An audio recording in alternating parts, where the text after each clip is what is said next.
नमस्कार। 2024 के भारतीय आम चुनाव के परिणामों ने भारतीय जनता पार्टी के लिए एक महत्वपूर्ण मोड़ प्रस्तुत किया है। नरेंद्र मोदी के नेतृत्व वाली भाजपा, जिसने पिछले एक दशक से केंद्र में मजबूत पकड़ बनाए रखी थी, को इस चुनाव में महत्वपूर्ण चुनौतियों का सामना करना पड़ा है। चुनाव परिणाम न केवल पार्टी के राजनीतिक रणनीतियों को प्रभावशीलता पर सवाल उठाते हैं, बल्कि भाजपा के भविष्य की दिशा और नेतृत्व पर भी गहन विचार विमर्श की आवश्यकता महसूस कराते हैं। इन चुनावों में भाजपा की हार ये दिखाती है कि विशाल धनबल और मीडिया नियंत्रण जैसे कारक भी मतदाताओं का समर्थन हासिल करने के लिए पर्याप्त नहीं है। पार्टी के अंदर और बाहर से उभर रहे असंतोष और विभिन्न राज्यों में स्थानीय राजनीति के प्रभाव ने यह स्पष्ट कर दिया है कि भाजपा को अपनी वर्तमान रणनीतियों पर पुनर्विचार करने की आवश्यकता है। गठबंधन की राजनीति और सहयोगियों के साथ संबंधों को फिर से परिभाषित करना भी आवश्यक हो गया है, क्योंकि अब भाजपा को अपने प्रमुख सहयोगियों के साथ अधिक समन्वय और सहयोग की आवश्यकता होगी। इस परिदृश्य में मोदी और शाह की जोड़ी के नेतृत्व पर सवाल उठने लगे हैं। पार्टी के भीतर आंतरिक असंतोष और बाहरी आलोचना ने भाजपा के लिए एक कठिन स्थिति उत्पन्न कर दी है। भविष्य में भाजपा को न केवल अपनी राजनीति रणनीतियों में बदलाव लाना होगा, बल्कि अपने सहयोगियों और जनता के साथ अपने संबंधों को भी फिर से मजबूत करना होगा। इन चुनौतियों के बीच भाजपा का भविष्य कैसे आकार लेगा, यह देखना दिलचस्प होगा। अब यह स्पष्ट है कि भारत के लोगों ने भारतीय जनता पार्टी के मोदीकृत संस्करण को खारिज कर दिया है। परिणाम बताते हैं कि धन बल बहुमत पाने के लिए पर्याप्त नहीं है। इससे कोई संदेह नहीं कि सरकारी मशीनरी और मीडिया पर मोदी सरकार का पूरा नियंत्रण था। भाजपा ने बाद में घोषित अवैध चुनावी बांड और अन्य स्रोतों से बेशुमार धन उगाहा है। इन सबके बावजूद भाजपा असफल रही। यहां बीपी सिंह की याद आती है, जिन्होंने एक बार कहा था, भारत में आप पैसों के अभाव में चुनाव हार सकते हैं, लेकिन आप सिर्फ इसलिए नहीं जीत सकते कि आपके पास पैसे हैं। लेखक और वरिष्ठ पत्रकार जगदीश रत्नानी लिखते हैं कि अब यह स्पष्ट है कि भारत के लोगों ने भारतीय जनता पार्टी के मोदीकृत संस्करण को खारिज कर दिया है। नई लोकसभा में भाजपा बहुमत से काफी पीछे है। भले ही भाजपा के नेतृत्व वाली एनडीए केंद्र में सरकार बना ले, लेकिन इस समय जिस नैरेटिव को आगे बढ़ाया जा रहा है, इससे इस बात की संभावना बढ़ जाती है कि गठबंधन की राजनीति के पेचों के सामने मजबूत दिखने वाली भाजपा झुकने के लिए मजबूर हो जाएगी। भाजपा को अपने साझीदारों, विशेष रूप से चंद्रबाबू नायडू और नीतीश कुमार, जनता दल यूनाइटेड की बात सुनने के अलावा कोई विकल्प नहीं है। वो जिन्होंने नई ताकत हासिल कर ली है। खबरों के मुताबिक ये दोनों पहले से ही प्रमुख विभागों की मांग कर रहे हैं। ये अपने आप में भाजपा पर ब्रेक लगाता है, जो अहंकार धर्म की अपनी खुद की धुन बजाती है, जिसे कई भारतीय नापसंद करने लगे हैं। इन परिस्थितियों में हम निष्कर्ष निकाल सकते हैं कि वर्तमान राजनीतिक परिदृश्य में मोदी के नेतृत्व वाली कमान और नियंत्रण के प्रति आसक्त भाजपा के दिन शायद ढल गए हैं। अब ये एक रास्ते, एक चुनाव, एक व्यक्ति, एक सत्य की पार्टी नहीं हो सकती। भारत के लोगों में, विशेष रूप से उत्तर प्रदेश, पश्चिम बंगाल और महाराष्ट्र के मतदाताओं ने यह सुनिश्चित किया, भाजपा इंद्रधनुष में शामिल सभी रंगों के बारे में कुछ महत्वपूर्ण सबक सीखे, जिनके संयोग से सफेद रंग का सृजन होता है। 2024 के चुनाव कई अन्य ट्विस्ट और टर्न की संभावनाओं के साथ खबरों में हैं, जिनमें भाजपा के नेतृत्व में सरकार बनने के बावजूद मोदी की शीर्ष पर बने रहने की संभावना जैसे महत्वपूर्ण प्रश्न शामिल हैं। अब तक किसी भी चुनौती को उठाने या अपने नेतृत्व के किसी भी सवाल को पूछने के लिए अभ्यस्त न होने की वजह से खोखली हुई पार्टी चुनाव परिणामों में मिले झटकों से उबरने में कुछ समय लेगी। संभवतः वो पार्टी नेतृत्व के खिलाफ आंतरिक विद्रोह करने के संकेतों के लिए राष्ट्रीय स्वयंसेवक संघ की ओर देखेगी। ये एक ऐसी घटना हो सकती है जिसकी कुछ समय पहले तक कोई संभावना नहीं दिखती थी। इसके अलावा भाजपा के साथ चुनावी गठबंधन करने वाली कुछ पार्टियों की ओर से संकेत मिले हैं कि वे अपनी मूल पार्टियों की ओर लौट सकते हैं। उदाहरण के तौर पर महाराष्ट्र में उद्धव ठाकरे की शिवसेना और शरद पवार की एनसीपी, मूल पार्टी के अलग हुए गुटों के वापस अपनी पार्टी में लौटने के कारण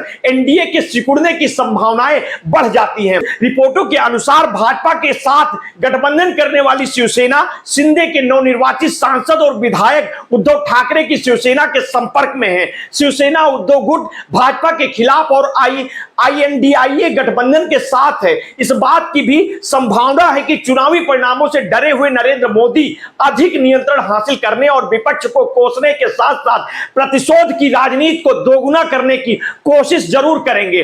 पिछले कई वर्षों से यह पार्टी की पहचान रही है और मोदी इस काम में सबसे अधिक निपुण है। विपक्ष को खत्म करने की यह प्रवृत्ति चुनाव के बाद के परिदृश्य में नया मोड़ ला सकती है। मंगलवार को शाम को भाजपा मुख्यालय में मोदी के दिए पहले भाषण से संकेत मिलता है कि चुनावी नतीजों ने उनमें कोई विशेष बदलाव नहीं लाया है। इस भाषण में सिर्फ एक बार उन्होंने मोदी की गारंटी शब्द का इस्तेमाल किया है। प्रचार अभियान के दौरान उन्होंने बार बार मोदी की गारंटी शब्द का इस्तेमाल किया था। समय बताएगा कि क्या वो एक झांसा देने वाला बड़बोलापन है या मोदी शैली के आने वाले राजनीतिक का संकेत है, और क्या यह आरएसएस से बैकरूम समर्थन के बाद आता है या वास्तव में पार्टी में आंतरिक रूप से उनके खिलाफ विरोधों को रोकने की एक चाल है। हालांकि मोदी द्वारा कही गई इस बात को नजरअंदाज नहीं किया जाना चाहिए कि यह एक एनडीए सरकार होगी। यह एक स्वघोषित कदम है और मोदी में आए एक बदलाव का संकेत भी। जिस प्रदेश के अभाव में भाजपा और उसकी राजनीति अब यहां तक सिमट कर रह गई, मोदी को एक ऐसे व्यक्ति के रूप में जाना जिसने एक पार्टी की कमान संभाली और मोदी की गारंटी कहे जाने वाले चुनावी वादों से लेकर योजनाओं, परियोजनाओं, संस्थानों और यहां तक कि क्रिकेट के स्टेडियम तक को एक व्यक्ति की सेवा में लगा दिया। एक ऐसा व्यक्ति जो एक तरफ आत्ममुग्ध था और दूसरी तरफ राजनीतिक संवेदनहीनता के कारण उत्पन्न कटुता ने जिसे निम्न स्तर पर धकेल दिया।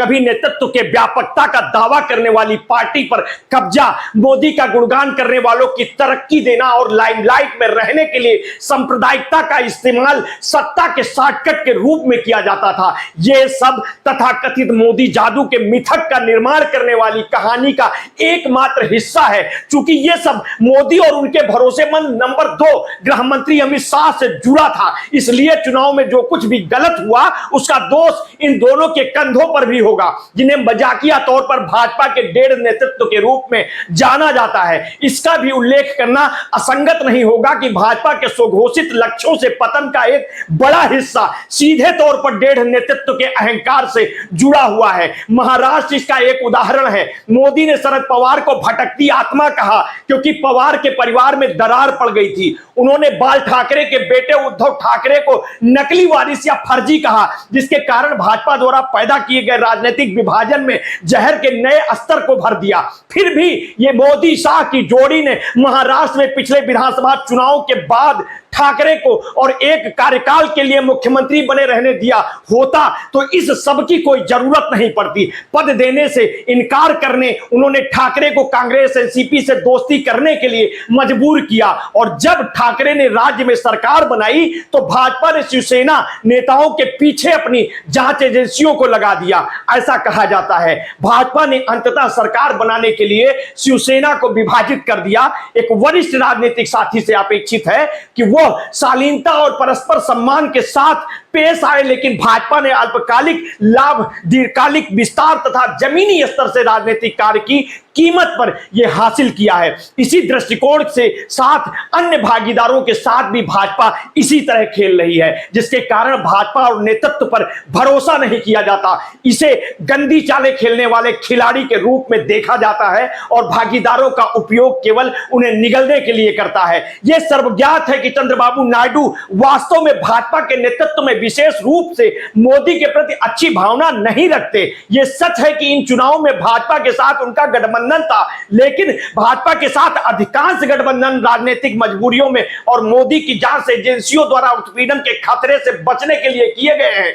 उड़ीसा में राज्य के मुख्यमंत्री नवीन पटनायक के स्वास्थ्य को लेकर जबरन शुरू किया गया विवाद भी उतना ही नकारात्मक था और इसने कटुता भी पैदा की। भाजपा ने भले ही उड़ीसा जीत लिया हो, लेकिन वे यहां जिन तरीकों से सफल होने की उम्मीद कर रहे हैं वे वैसे ही तरीके हैं जिनके कारण उसने कहीं और सत्ता खो दी है और पार्टी का नाम बर्बाद कर दिया है। इन तरीकों को संकीर्ण, शातिर और कड़वाहट से भरा हुआ माना जा रहा है। अंत में परिणाम बताते हैं कि धन बल मत पाने के लिए पर्याप्त नहीं है। इसमें कोई संदेह नहीं है कि सरकारी मशीनरी व मीडिया पर मोदी सरकार का पूरा नियंत्रण था। भाजपा ने बाद में घोषित अवैध चुनावी बांड और अन्य स्रोतों से बेशुमार धन उगाहा। इन सबके बावजूद भाजपा असफल रही। ये बीपी सिंह की याद दिलाती है, जिन्होंने एक बार कहा था, भारत में आप पैसों के अभाव में चुनाव हार सकते हैं, लेकिन आप सिर्फ इसलिए नहीं जीत सकते कि आपके पास पैसे हैं।